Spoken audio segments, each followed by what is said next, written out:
Kalau ikut Nabi, berdiri je, Allahu Akbar, tak sempat setan nak masuk. Tapi kalau kita usalli, ini rugi je. Tuan-tuan, rugi kat mana? Baik, imam angkat takbir, berdiri je, Allahu Akbar, kita baru nak usalli, rugi pada ketika itu. Kerana kita tidak dapat pahala takbiratul ula. Takbiratul ula, ketika fakabbir, imam bertakbir, maka kita pun takbir. Allahu Akbar, Allahu Akbar. Oh, itu baru betul. Ini imam Allahu Akbar, imam dah duduk tengah baca doa iftitah, kita baru salli fardal maghribi thalatha. Itu tak kena. Itu ruginya kita. Kenapa rugi? Sebab kita buat cara kita. Bila kita nak buat cara kita, kita tak mau ikut cara Nabi, apa jadi? Setan masuk.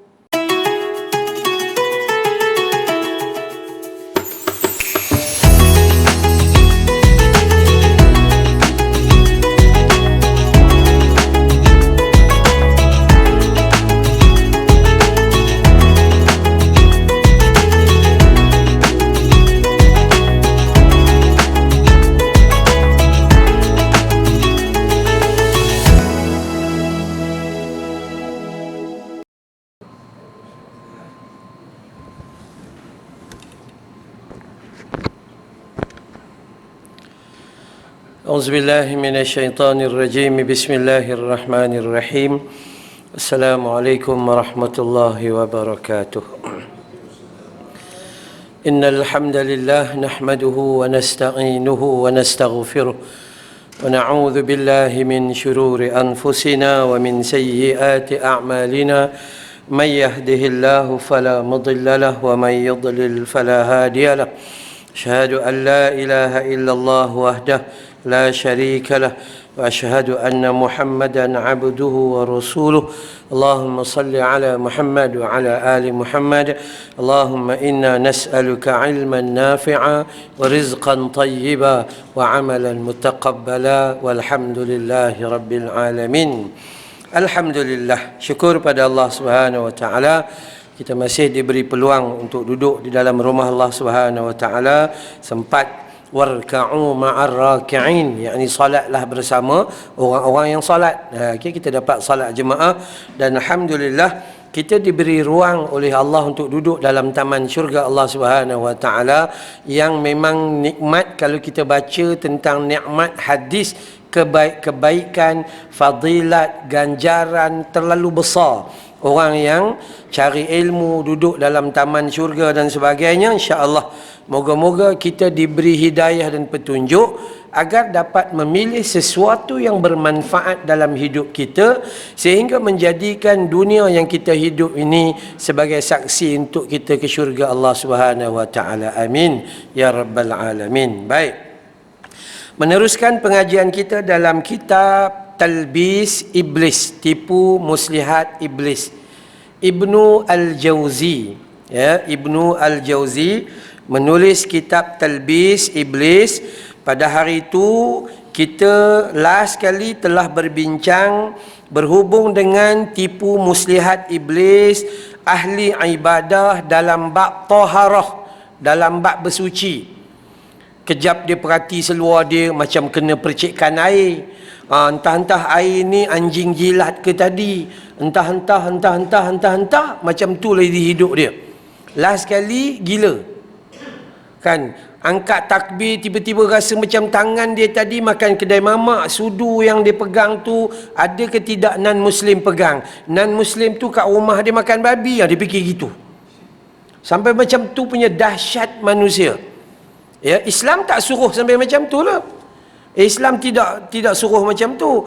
Islam kata tengok yang zahir berpandukan Al-Quran dan As-Sunnah, maka proceed lah, tak ada masalah. Tapi itulah iblis, dia datang pada kita, kau ambil uduk dulu, ambil elok-elok, takut tak sah. Elok tu imam bagi salam baru dia habis uduk. Lepas 27 kali ganda tak dapat lah. Jadi akhirnya apa yang jadi pada diri dia, ibadah menjadi beban dalam hidup dia. Akhirnya dia rasa ibadah lah sekali, tak payah buatlah, senang. Jadi begitu. Itu iblis. Hari ini kita lihat lagi dalam bab talbis iblis ahli ibadah dalam perkara salat. Tadi wuduk. Ya, wuduk kita dah tentu dah, ramai yang tak ikut sunnah Nabi sallallahu alaihi wasallam. Wuduk yang Nabi ajar pada kita, tuan-tuan ni kita dah berumur-umur ni, baliklah kepada sunnah Nabi. Pertama sekali ketika wuduk, wuduk itu haruslah menggunakan air yang paling minima, bukan paling maksima. Minimanya itu adalah lebih kurang 500 ml sehingga maksimum 700 ml. Jangan kita jubah pakai nampak beriman sangat dah. Ambil wuduk, bomba pun takut tengok. Tu kan ada macam tu. Kita tak nak begitu. Wuduk mula-mula sekali, wuduk kena cermat, kerana hasil yang wuduk tu akan menjadikan salat yang khusyuk. Ketika wuduk, lafaznya bismillah. Pendek je Nabi baca. Masa Nabi basuh tangan, bismillah.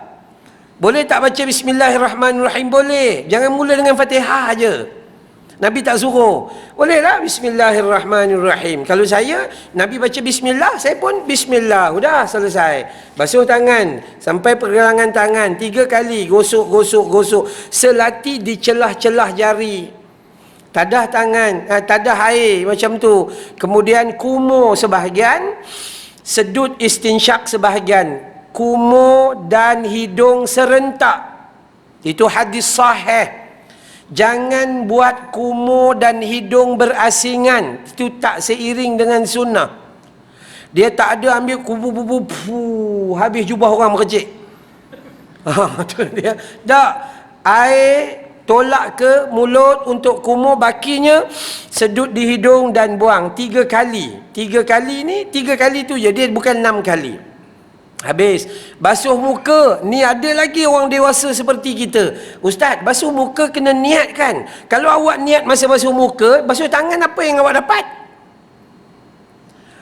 Masa basuh muka tu baru nawaitu. Nawaitu kan? Itu ini tak. Kan niat bermula ketika sebut basmalah.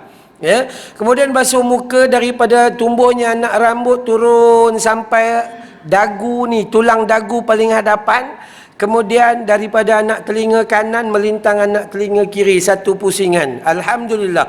Sekali, alhamdulillah. 2 kali, alhamdulillah. 3 kali sempurna, alhamdulillah. 4 kali merapu. Tak payah melampau. Iya.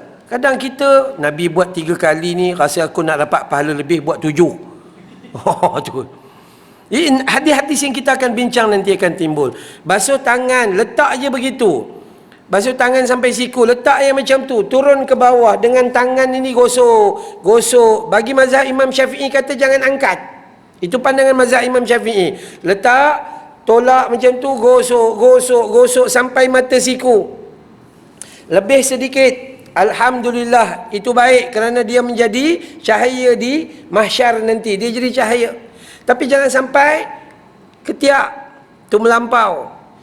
Kanan dan kiri mulakan dengan kanan. Sapu kepala, sunnah dia basahkan tangan, bukan ambil air begitu brum habis jubah.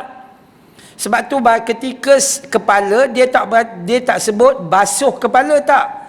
Sapu kepala, basahkan tangan, 2 tapak tangan, letak bahagian hadapan. Tarik pergi ke belakang sampai tengkuk sikit. Patah balik, sambung ke telinga 1 kali, selesai. Itu hadis yang sahih. Paling banyak sekali pandangan, itu yang paling besar sekali. Orang perempuan jangan patah balik, nanti jadi kuntilanak. Rambut panjang, zoom, tutup muka-muka habis semua. Gitu. Sunnah. Imam Syafi'i bagi tahu pada kita yang kita duk buat ni sini. Dia kata paling tidak 3 helai rambut. Tu kalau ada rambut. Kalau tak ada rambut, jangan kira. Tu kan, mana pula rambut tak ada ni. Tak perlu. Itu namanya sapu kepala. Udah. Jadi, kepala dan telinga paling baik adalah dia kepala dan telinga itu serentak dan bilangannya cuma 1 kali. Tak ada hadis sebut 3 kali. Ya. Kalaupun buka hadis yang kita selalu duk mengaji Saidina Uthman Affan, cuba baca betul-betul, teliti hadis tu. Dalam bab lain Saidina Uthman kata inilah inilah wuduk seperti mana wuduknya Nabi yang aku buat ni. Dalam waktu lain dia kata salasa marrat, 3 kali. Bab sampai bab sapu kepala, dia tak sebut salasa marrat. Riwayat Abu Daud memang kata sekali je. Kan, basuh kaki daripada mata buku lali terus turun.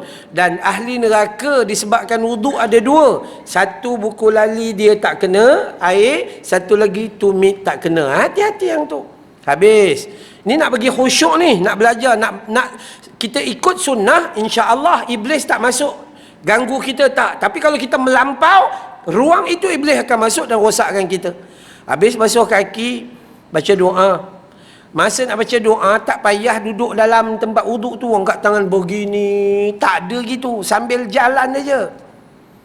Sambil jalan, ya asyhadu an la ilaha illallah wahdahu la syarikalah wa asyhadu anna Muhammadan abduhu wa rasuluh. Siapa yang rajin tambah lagi riwayat Imam Tirmizi, Allahumma ja'alni minat tawabin wa ja'alni minal mutatahhirin. Yang hujung wa ja'alni min ibadika salihin. Tak ada hadis sahih.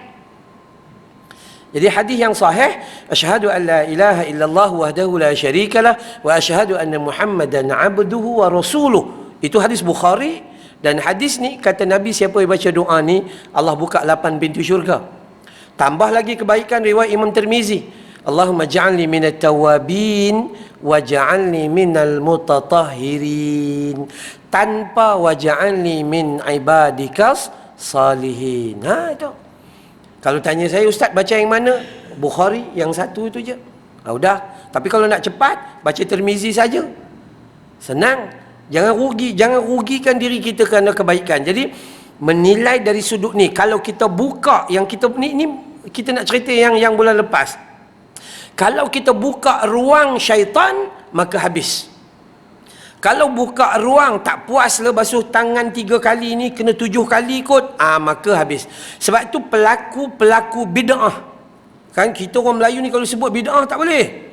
Sebut bid'ah ya, Wahabi. Belum apa-apa lagi. Tapi bid'ah ni Nabi peringat betul-betul. Kalau Nabi basuh tangan 3 kali, awak tak payah melampau buat sampai 13 kali. Kenapa? Sebab kita bila lari daripada sunnah Nabi, maka syaitanlah yang menguasai kita. Ni kita baru lepas 10 hari bulan Muharram. Sunnahnya puasa pada 10 Muharram. Kan ya? Tapi disebabkan kita banyak sangat adat, maka puasa kita abai. Kacau bubur rajin. Kacau bubur ni 2-3 kawah. Yang kacau tu pun kencing manis 17. Iya, kadang-kadang tu. Tapi puasanya tidak. Itu kadang-kadang lah. Bukan salah buat bubur. Tak payahlah tunggu 10 Muharram buat bubur. Buat je lah sepanjang tahun. Kalau awak hanya buat pada 10 Muharram, something wrong. Mesti awak anggap sesuatu. Kalau tidak, kenapa 10 Muharram baru nak buat? Mesti ada sesuatu. Maka fadilat ni yang ditolak oleh agama. Gitu, baik. InsyaAllah ini kita nak mula pada hari ini. Baik. Talbis iblis atas ahli ibadah dalam perkara salat. Ya. Di antara kita yang terkena penyakit was-was. Ya. Di antara kita yang terkena penyakit was-was, ada yang selesai berniat dengan benar serta bertakbir, dia tidak lagi khusyuk pada gerakan solat setelahnya, sehingga seakan-akan dia masuk dalam solat hanya takbir saja. Niat eloklah tu. Niat takbir. Allahu Akbar. Lepas niat dengan takbir, dia mula garu sana, garu sini, pegang sana, pegang sini, mula fikir sana, fikir sini. Dia tak khusyuk. Dia anggap solat tu hanya takbir. Tapi dia terlupa, kalau kita belajar di dalam maksud solat itu adalah satu ibadah yang mengikut kadar syarat tertentu, dimulai takbir dan disudahi dengan salam. Gitu. Tapi tak. Bila kita hanya fokus pada satu tempat dan berlebihan, niat ni lama tunggu nak datang niat tu. Tak tahu kenapa. Sedangkan kita dah ambil wuduk, masuk ke masjid, elok dah pakai baju Melayu, kain pelikat gajah duduk, bukan main dah. Kan dia dah berdiri dalam saf, tapi takkanlah dia tak tahu apa dia nak buat. Apa maksud niat? Mengetahui apa yang kamu ingin lakukan. Udah, selesai. Allahu Akbar. Ni kita berdiri di usalli ma'arid li sukun 6 harakat. Usalli. Imam ni rukuk dah, dia duk usalli lagi. Tu kenapa jadi gitu? Sebab kita tak ikut Nabi. Kalau ikut Nabi, berdiri je Allahu Akbar, tak sempat setan nak masuk. Tapi kalau kita usalli, ini rugi je. Tuan-tuan, rugi kat mana? Baik, imam angkat takbir, berdiri je Allahu Akbar, kita baru nak usalli. Rugi pada ketika itu, kerana kita tidak dapat pahala takbiratul ula. Takbiratul ula, ketika fakabbir, imam bertakbir, maka kita pun takbir. Allahu Akbar, Allahu Akbar. Oh, itu baru betul. Ini imam Allahu Akbar, imam dah duduk tengah baca doa iftitah, kita baru salli fardal maghribi thalatha. Itu tak kena. Nah, itu ruginya kita. Kenapa rugi? Sebab kita buat cara kita. Bila kita nak buat cara kita, kita tak mau ikut cara Nabi, apa jadi? Setan masuk. Kau niat bagi elok sikit. Kalau niat tak betul, tak sah. Akhirnya tak sah sungguh dengan perangai dia tu. Jahatnya setan. Ini namanya talbis iblis. Baik, talbis iblis ini tersingkap dengan pemahaman bahawa seruan takbir dimasukkan untuk masuk ke dalam solat. Bagaimana dalam keadaan ibadah yang apabila dia masuk ke dalam pintu rumahnya itu, tapi dia tak kemas rumah dia dengan baik. Contoh lebih kurang macam tu. Angkat takbir tu pintu solat, tapi dia tak jaga solat dia dengan betul. Tak boleh juga. Maka kita angkat takbir, lalu kita jaga dengan penuh pengharapan, membaca dalam keadaan apa kita panggil tartil, pergerakan kita mengikut tertib dan sebagainya lah. Jangan buat ikut cara kita. Kalau kita buat ikut cara kita, maka rosak binasa. Semua orang dia tak boleh solat mengikut gaya dia, tapi dia kena ikut sunnah baginda Rasul sallallahu alaihi wasallam. Tapi tak, manusia ni kalau diberi ruang, kalau semua orang kata tak apalah ustaz, apa salahnya, maka apa jadi? Semua orang cipta solat sendiri-sendiri. Itu yang rugi.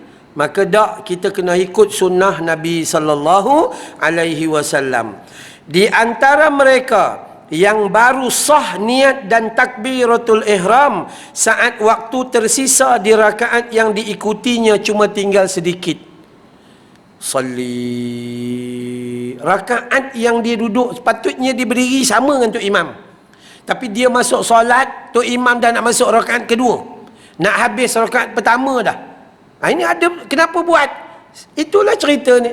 Ceritanya adalah bila kita buka ruang untuk syaitan, maka dia masuk, dia kata, buat bagi elok sikit. Tu kan, kau kena sebut nawaitu ke, kau kena sebut usalli. Tadi masa sebut usalli tu, sebut ke tidak arba'a raka'atin. Kalau tidak kan tak sah. Nampak setan. Pada hakikatnya, kita sekadar mengetahui aku nak solat apa, maghrib, dah selesai lah. Takkan kita tak tahu maghrib 3 rakaat. Tapi setan memang kerja dia begitu. Kita selalu belajar daripada dulu lagi dalam kitab Talbis Iblis daripada mula.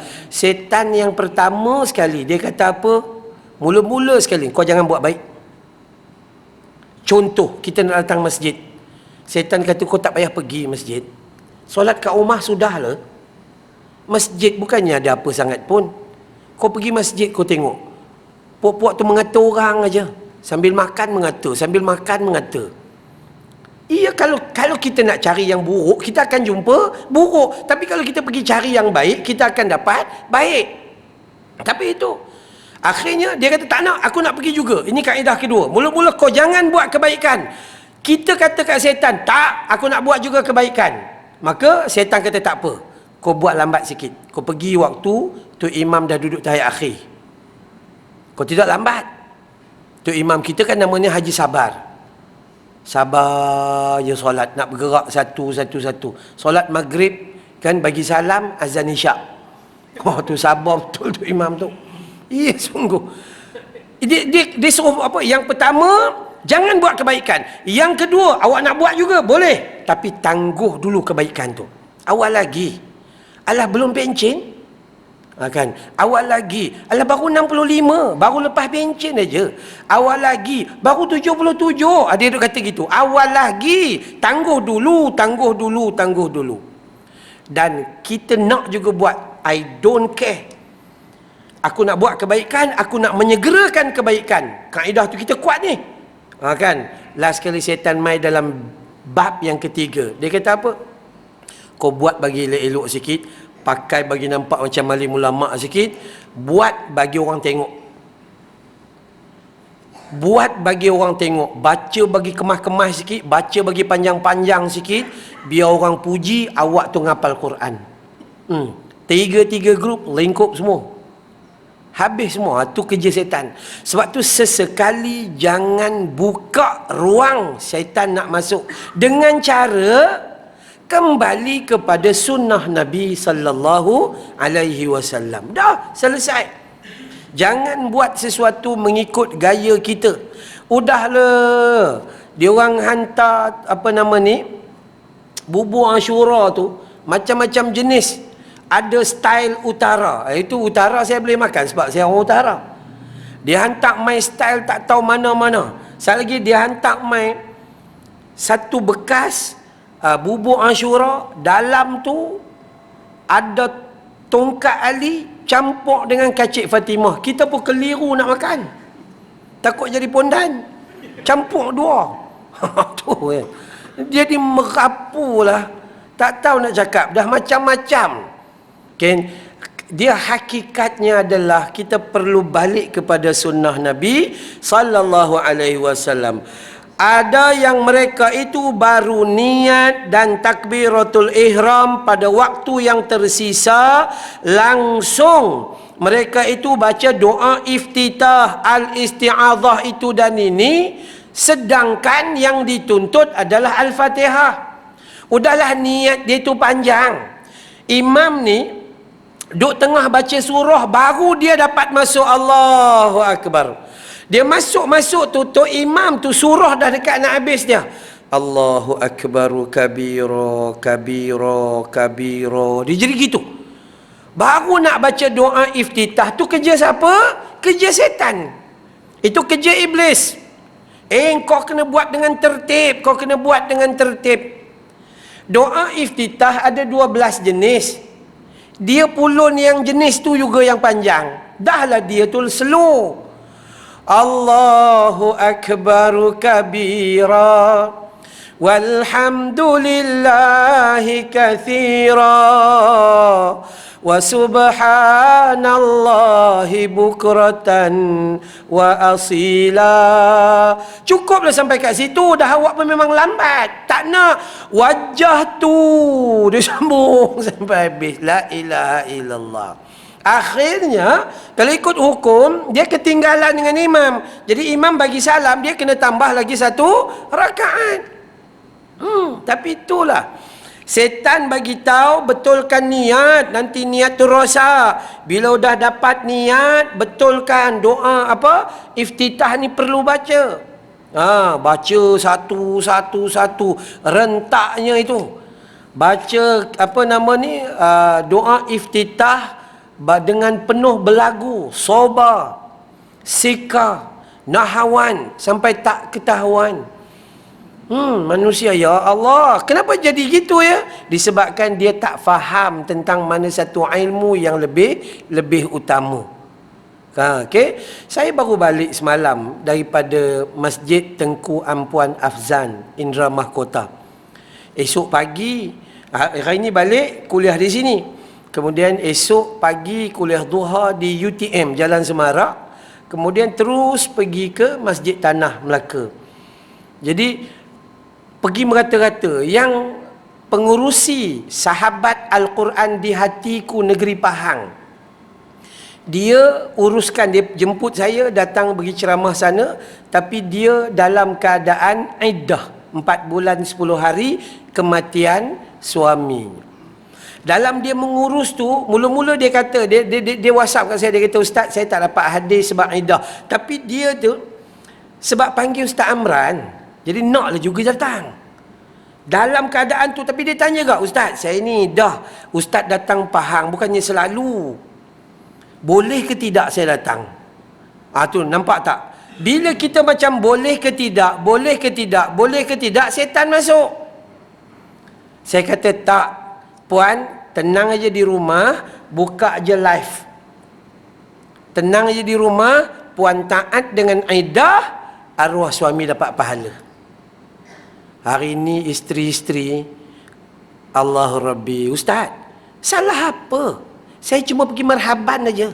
Hari ke-7 laki mati pergi marhaban. Make up tebal 2 inci. Ni apa merapu sama macam tu? Tak nak tengok hukum langsung. Allah Rabbi. Pergi kenduri kahwin, pergi Tupperware punya apa ni, parti Tupperware. Dia pelik-pelik lah. Sedangkan hari ni yang paling banyak ngaji adalah orang perempuan berbanding orang lelaki. Paling banyak menuntut ilmu adalah orang perempuan. Daripada kuliah subuh, rombongan hantu kom-kom. Tak kenal nampak putih je. Kuliah duha ada. Saat lagi habis kuliah duha, mengaji Quran tadarus. Kuliah zuhur di pejabat pun puan ramai. Pukul 3 kuliah muslimat. Kuliah maghrib suami datang, dia pun datang. Kejap lagi kuliah isyak, suami makan, dia balik sambung kelas baca Yasin lagi. Kalau ni ikut perempuan akhir zaman ni, Allah ilmunya banyak. Tapi degilnya tu tak mau ikut. Takkanlah Ustaz. Dia kata gitu. Takkanlah tak boleh. Takkan la ilaha illallah. Tu. Sebab tu ujian paling besar seorang perempuan yang kata Jibril adalah mereka itu, kesalahan paling besar dan sukar mereka jaga adalah mereka itu sukar untuk bersetuju dengan keputusan yang telah dibuat oleh suami mereka. Tu. Jadi orang perempuan yang ada di sebalik tirai ni, dia kena faham supaya sebenarnya pada orang perempuan hakikat masuk syurga ni sangat mudah bagi orang perempuan. Tak macam kita lah. Tapi kadang-kadang halangan dia adalah hawa nafsu dan ruang. Ada ruang, iblis masuk. Ada ruang, iblis masuk. Puan-puan boleh bagi cadangan kepada suami, tapi jangan bagi keputusan kepada suami. Bang, saya cadangkan gini-gini dan cadangan ditutup. Ni mesyuarat apa jenis macam ni? Ya, sungguh. Allahu Rabbi. Baik, kita tengok lagi di sini. Maka apabila sepatutnya bila dia dah niat tu pun lambat dah, masuk dalam solat jemaah pun lambat dah, maka dia tidak perlu dengan bacaan doa iftitah. Dia perlu menyegerakan surah Al-Fatihahnya dengan tartil dan lagu Masri. Masri macam mana Masri? Masri lagu terus.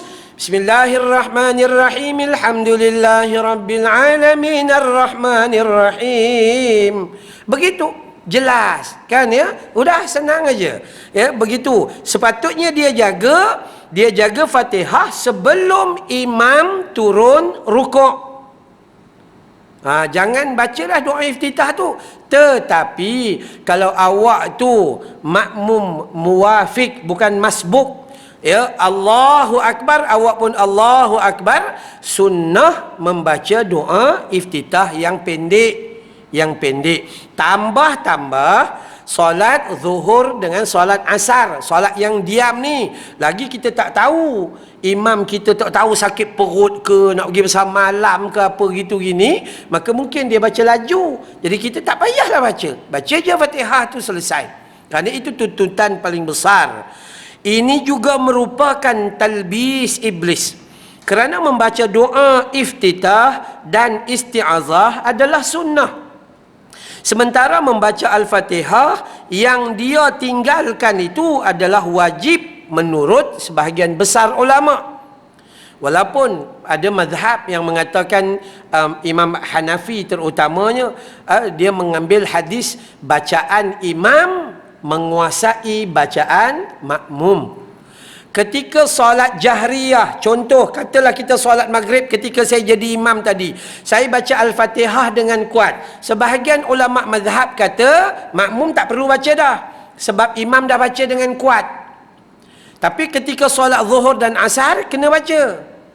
Itu ada bandingan lah. Tapi jumhur mengatakan,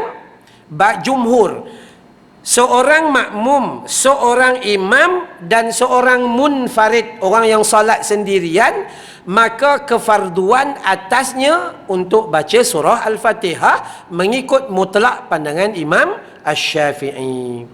Ini kena jaga. Jadi yang sunnah-sunnah clear tu kita tinggalkan. Jangan kita berebut nakkan sunnah tapi kita meninggalkan surah Al-Fatihah. Ibnu Al-Jauzi rahimahullahu ta'ala anhu, dia berkata, saat aku masih kecil, aku pernah salat di belakang syekh kami Abu Bakar Ad-Dinawari, seorang ahli fiqh. Ni Ibnu Al-Jauzi masa kecil lagi. Ketika dia pergi masjid, salat di belakang, ni waktu kecil. Kita jangan marah dengan budak-budak. Kalau budak-budak nak solat dengan orang-orang dewasa di celah-celah tu, jangan marah. Ada orang dewasa ni rasa beriman betul, dah lah datang lambat, dihalaunya budak tu ke belakang. Haram hukumnya. Katalah kita dewasa, kita dah datang lambat tu, masuk saf kedua, nampak budak ada kat situ, budak tu baru nak solat, maka kita ni rasa kita tu besar, akhirnya ditarik budak tu kau solat belakang. Haram hukumnya.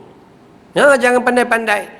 Kita kan orang tua tak sedar diri, ia kadang tanya budak tu, kau belum bersunat kan? Sibuk, nasib baik budak tu tak kata, pakcik dah bersunat, sudahlah pasal tanya orang.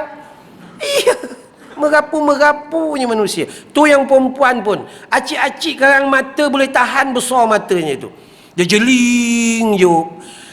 Ada orang perempuan yang muda, umur 25 tahun, ada anak kecil, dan dia bawa ke masjid sebab nak tambah ilmu, sebab suami dia tak boleh mengajar dia. Oi, makcik ni kata tak boleh, batal, belakang, putus saf.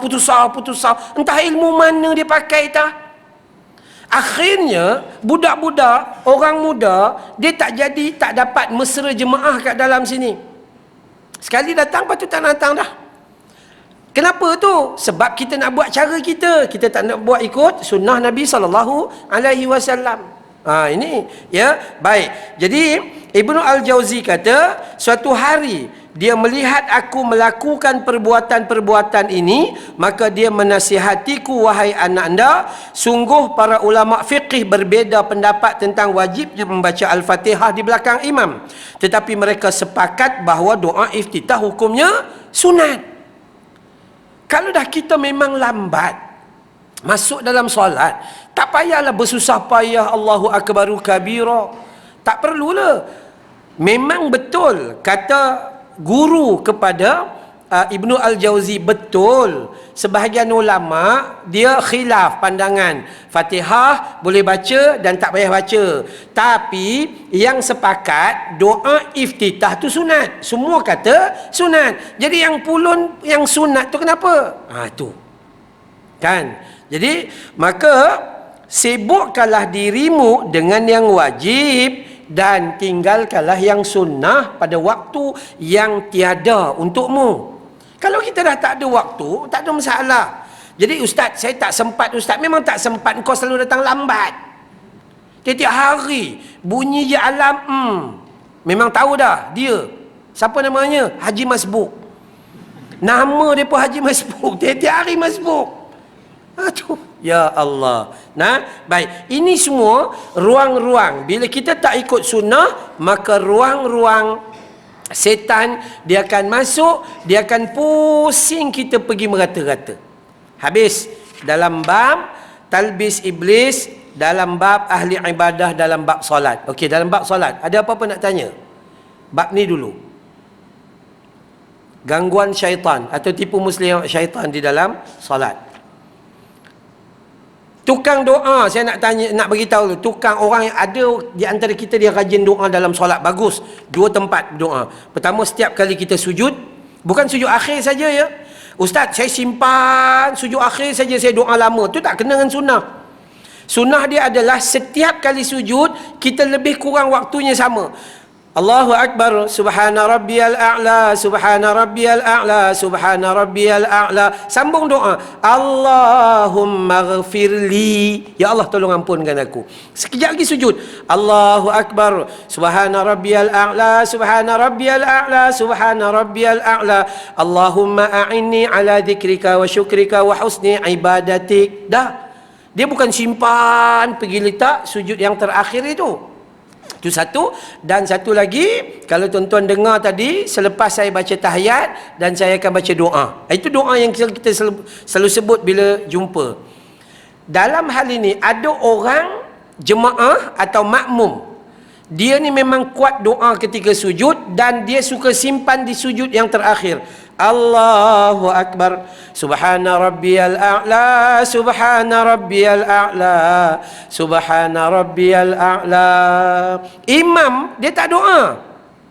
Tak tahulah nak hantar anak tuition ke apa ke, tak apalah. Yang lain selesai dah. Imam pun Allahu Akbar, duduk tahiyat.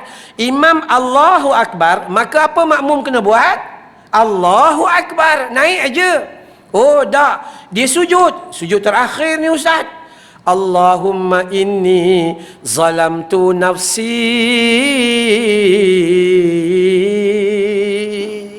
faghfirli. Mengaji di Pakistan, jadi doa dia tu panjang. Sampai tu imam tahiyat awal selesai, tahiyat akhir dan nak bagi salam, dia duduk sujud. Itu kesilapan dan kebodohan yang melampau.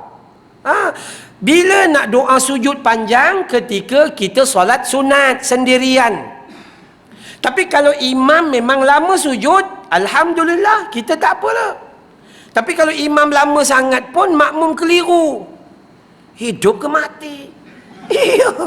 Iya sungguh. Nah, okey, baik.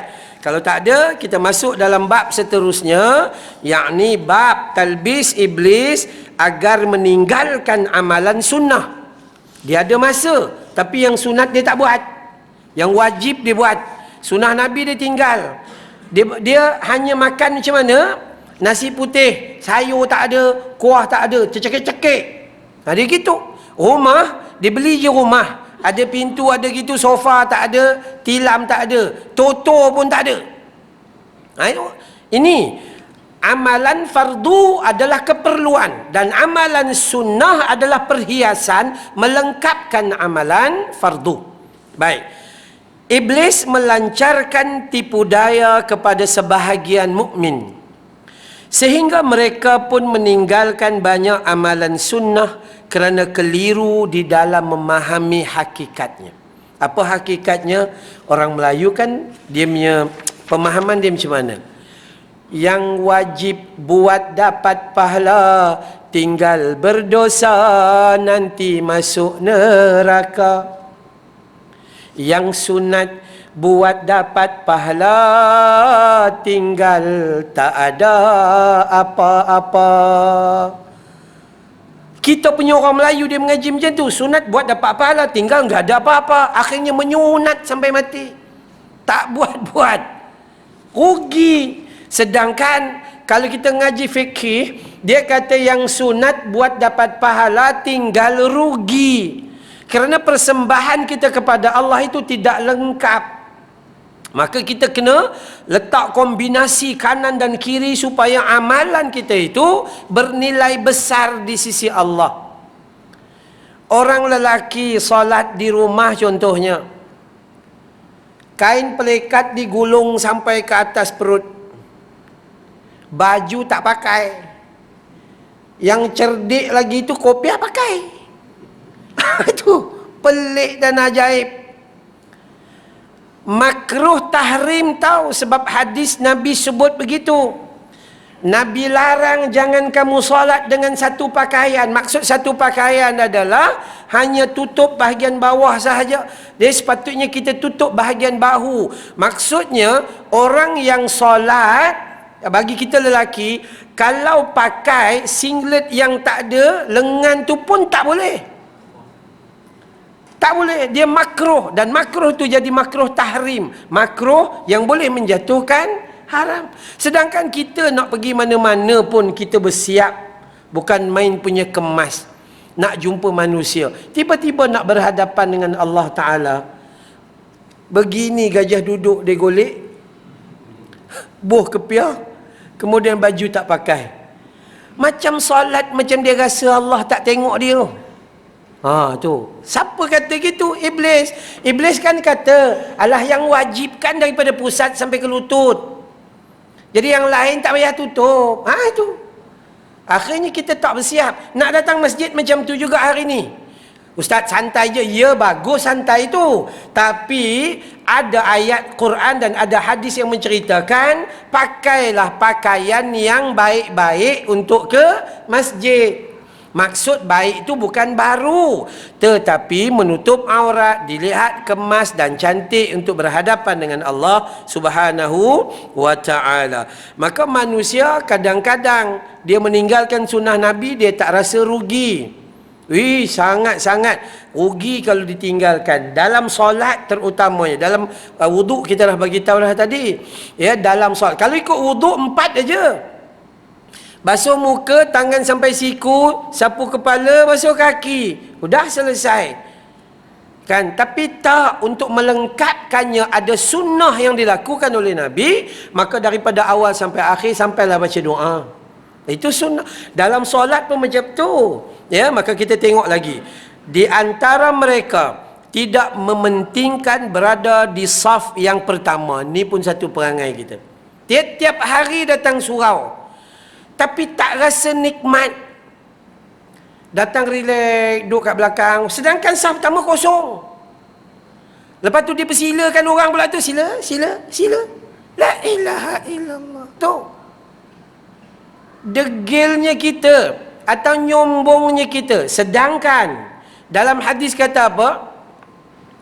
Seandainya mereka itu mengetahui dan menyedari besarnya pahala salat berjamaah berada di saf yang pertama, mereka akan datang salat jamaah walaupun dalam keadaan merangkak. Dan mereka akan cuba untuk berada di saf yang pertama walaupun terpaksa buat cabutan undi. Katakanlah saf kita ni boleh isi 30 orang. Kita ada 60 orang. Buat cabutan. Siapa dapat, maka dia duduk depan. Itu. Ini kita relax aja. Kau pergi je lah depan. Kau kan beriman sikit. Aku tak apa beriman. Dah tahu tak berapa beriman, pergilah depan supaya iman tu jadi kuat. Malah kita ni yang dah umur 60 ke atas, saya lebih bagi tahu umur 60 ke atas. Nabi kata Allah tidak akan menerima sebarang alasan dari mereka yang telah mencapai umurnya 60 dan ke atas. Saya tak sempat duduk saf pertama, Allah tak terima. Saya tak sempat solat, saya tak sempat tutup aurat, saya tak sempat, baru 60 tahun aja hidup. Dah. Itu. Jadi kita kena berebut. Ini bila budak berebut duduk depan, kita halau ke belakang. Maka ini kena betulkan. Kenapa? Setan masuk dalam diri kita lah, tak payahlah saf pertama. Bukannya ada apa. Hadis Muslim. Saya tazkirah Jumaat di mana itu? Minggu lepas di Unicel, Bestari Jaya. Ya. Hari itu ada ceramah dan saya bagi tahu hari itu hari Jumaat.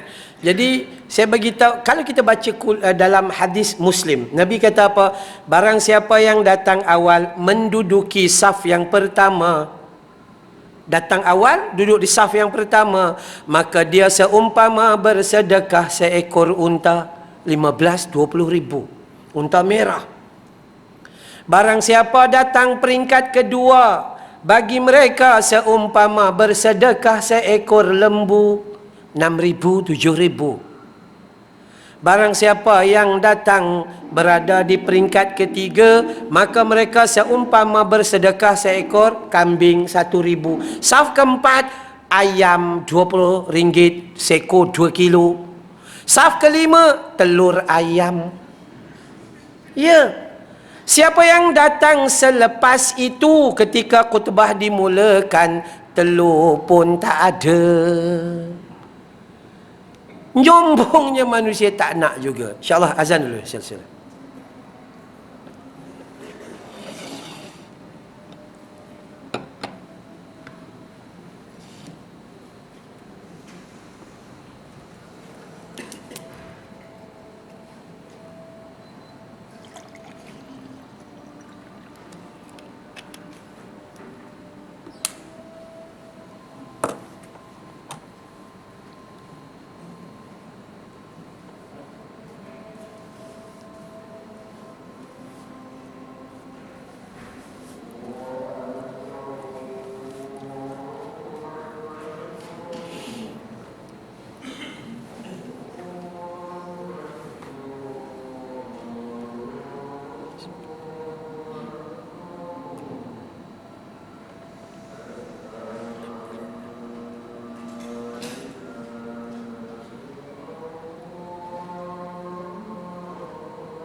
لا إله إلا الله اللهم صل على محمد وعلى آل محمد اللهم رب هذه الدعوة التامة والصلاة القائمة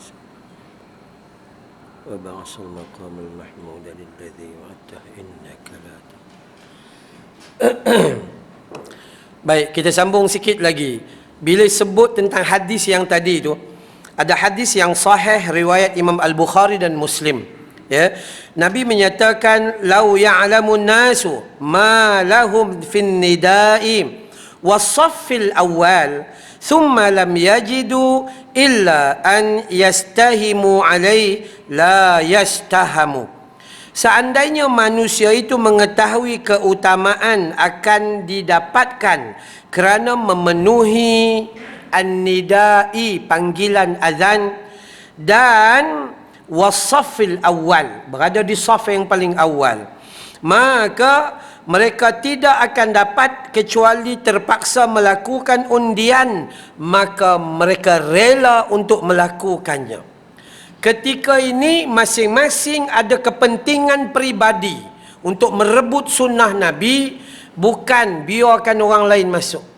Kadang-kadang bila kita pergi tazkirah Jumaat ni, tazkirah Jumaat ni tak lama, lebih kurang setengah jam aja. Kita tazkirah tu pun dekat nak azan dah.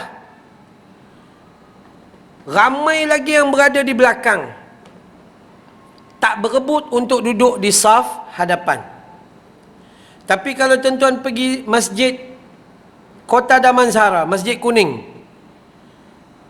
semua berebut duduk depan. Semua berebut. Kita kalau terlambat sikit memang tak ada can. Oh, sampai begitu. Ya, jadi insya-Allah kita pulun untuk rebut di saf hadapan.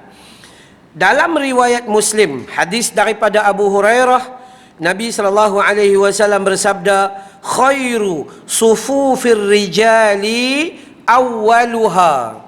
Sebaik-baik saf bagi ar-rijal, orang lelaki, adalah yang paling depan. Wa syarruha akhiruha. Seburuk-buruknya adalah paling belakang. Ni kita relax. Kau pergi je lah, aku duduk belakang. Sedangkan hadis ini, hadis riwayat Imam Muslim, dan ia hadis yang sahih. Kalau ikut kedudukan saf, kalau ikut kedudukan imam, dewasa lelaki, kanak-kanak lelaki, kalau ikut susunan, kecuali kanak-kanak lelaki tu datang awal bersama dengan ayah dia lah.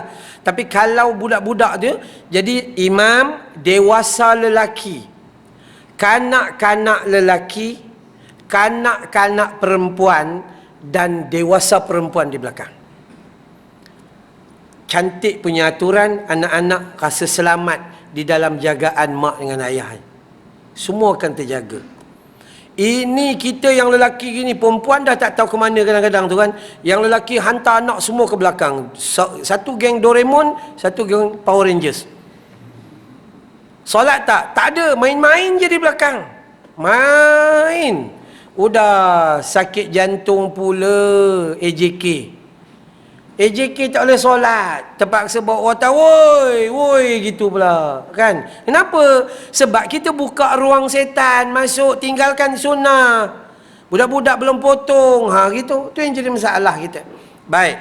Jadi dua-dua hadis ini mengatakan bahawa kita tak sepatutnya meninggalkan saf yang pertama jika kita ada ruang untuk melakukannya. Tapi kita tak boleh. Ada orang datang, tiba-tiba kita datang lambat, ini tempat saya ni, awak kena duduk tempat lain. Itu tak boleh, haram. Kan, siapa nak datang awal?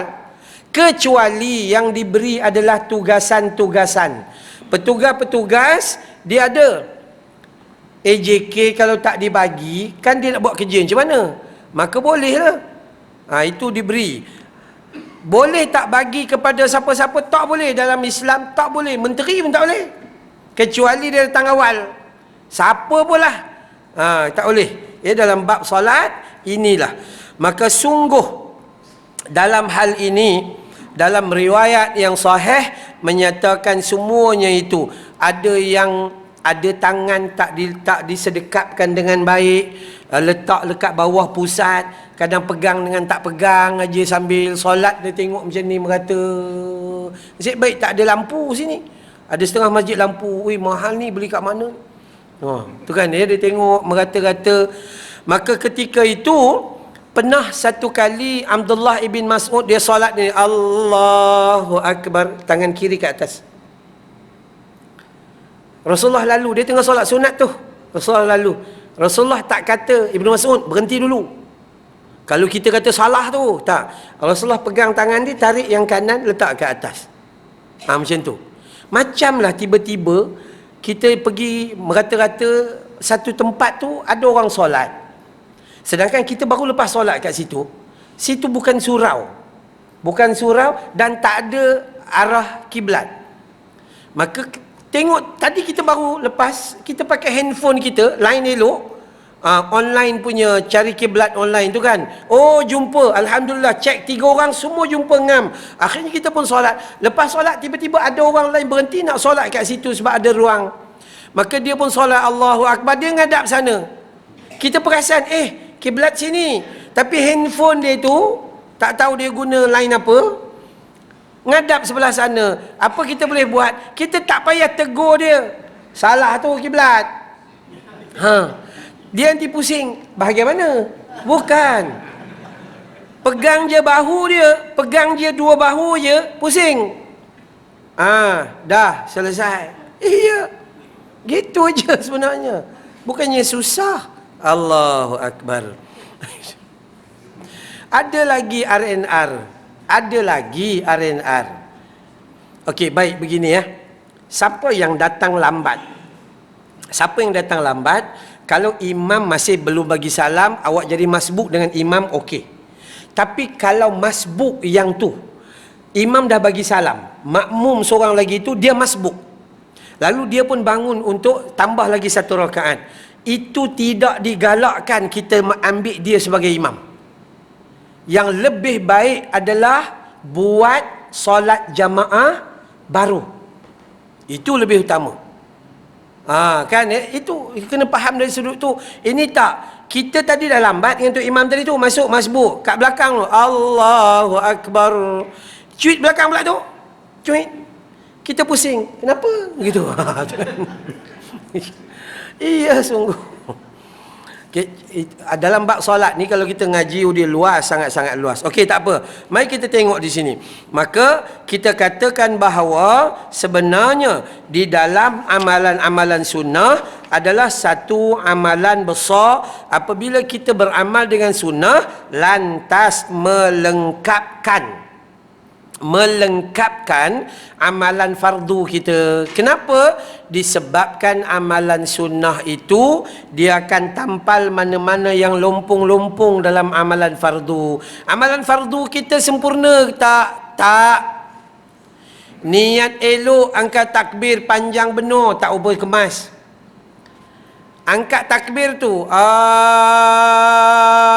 Allahu Akbar. Dia tanya, wahai Allah, adakah kau maha besar? Dia tanya gitu. Kan? Jadi ada terkurang, banyak sangat terkurang. Jadi yang sunat. Malah dalam hadis ada Nabi kata jin yang bernama Al-Khanzab. Sebahagian hadis menyebut Al-Khinzab. Ya, Nabi kata dalam hadis ni, kita tengok hadis Muslim, Uthman bin Abil Aus.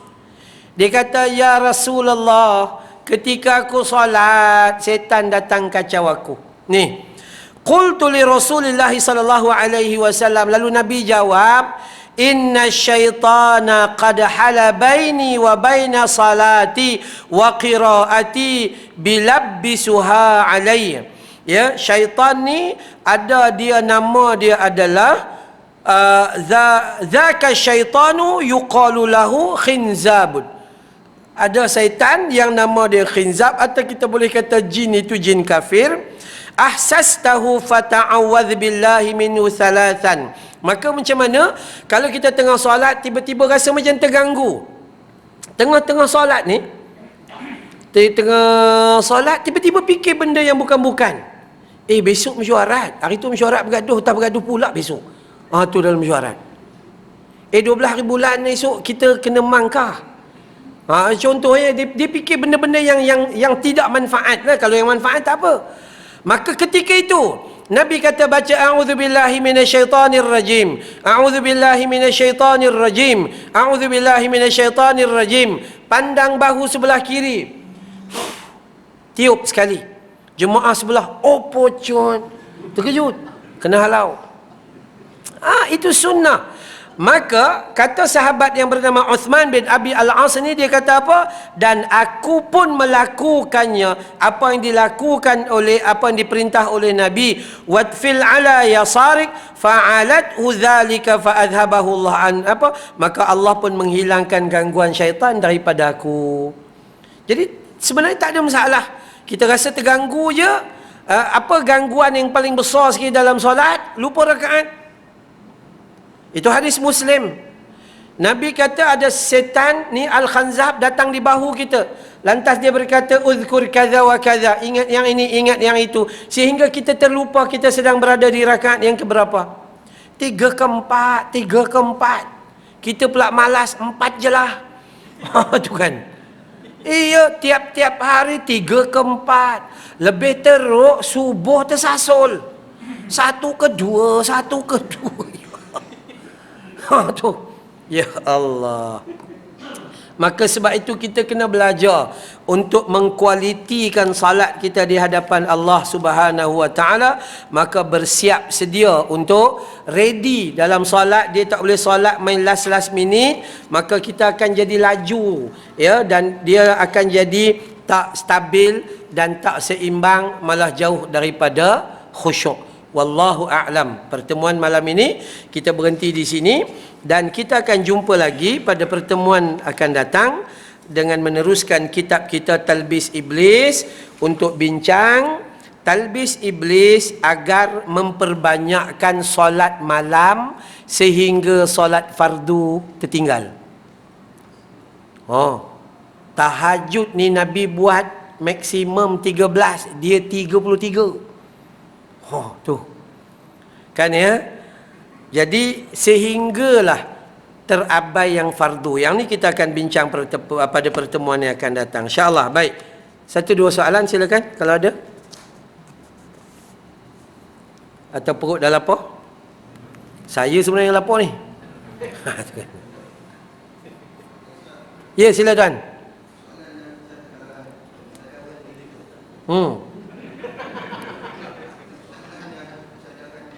Okey. Habis dah, tutup lah. Okey. Cukup. Malam ni kita ada permintaan daripada sahabat kita Muhammad Yuzman bin Zaki. Dia minta solat hajat untuk sahabat dia. Ini sahabat sejati. Sahabat sejati, dia tak suruh, tak minta tolong. Kawan dia tak minta tolong pun. Tapi dia sendiri fikir, apa yang aku boleh buat? Ini dua sahabat yang akan dapat payungan Allah di mahsyar ketika orang lain tenggelam dalam peluh dia sendiri. Ini sahabat yang dapat. Sebab tu kita dengan sahabat ni, jangan time sahabat baru lepas dapat KWSP je. Tu kan. Okay. Habis duit orang tua tu, habis kau tinggalkan. Ya, insya-Allah sahabat dia yang sakit namanya Mat Zuki. Betul, Mat Zuki bin Yusuf ni sakit ya. Mat Zuki bin Yusuf sakit barah otak. Barah otak akan buat pembedahan pada hari Jumaat ini di HKL. Ya, insya-Allah selepas solat Isyak kita buat solat hajat 2 rakaat. Moga-moga Allah kurniakan kebaikan berpanjangan. Sampai di sini dulu. Subhanakallahumma wa bihamdika asyhadu an la ilaha illa anta astaghfiruka wa atubu ilaik. Wabillahi taufiq wal hidayah. Wassalamualaikum warahmatullahi wabarakatuh.